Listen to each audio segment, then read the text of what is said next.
2010 to 2017 Equinox terrain HVAC temperature control failure. Most of the time it's probably the blend door actuator, but if it is not, and it's easily removed by 3 screws in order to test its functionality, if it's not the actuator, then most likely it's a failed blend door, actually like plastic breakage, which happened in this case, and it is about $2,000 labor dash out for a $20 part. So I made my little cutout in the side, as you guys can see, with a Dremel, actually Ryobi. You get the idea. Rotary tool, steel bit. Unfortunately, it doesn't really grind through. It more or less melted through. But it did cut out my access door, and I was able to get the broken blend door out. And here it is. And if you look carefully, you can see the crack. And what I did was, can you see the screw in there?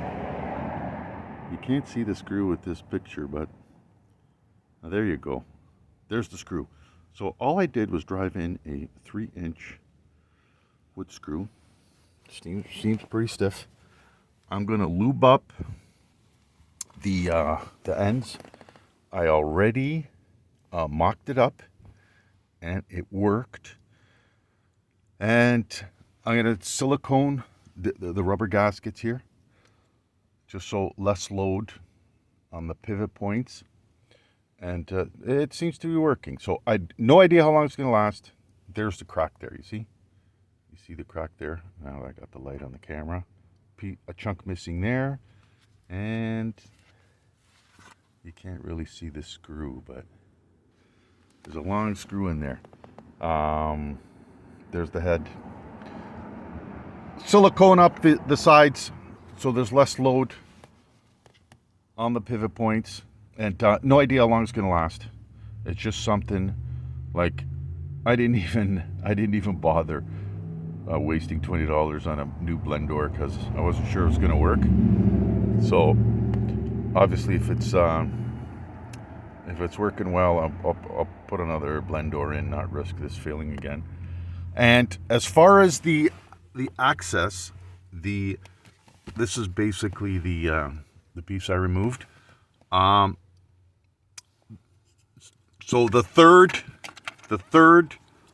blend door mount is right here at my fingertip.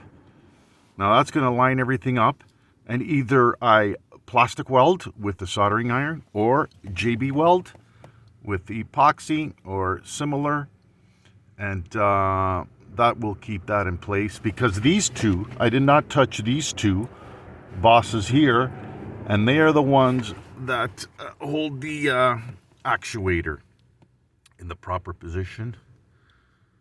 So something to think about if it's an old vehicle, if you don't feel like putting out $2,000 on a 2015 like mine, high miler. Something to think about. Good luck. Comments welcome. 1 thumb up instead of 1 finger up. Thank you.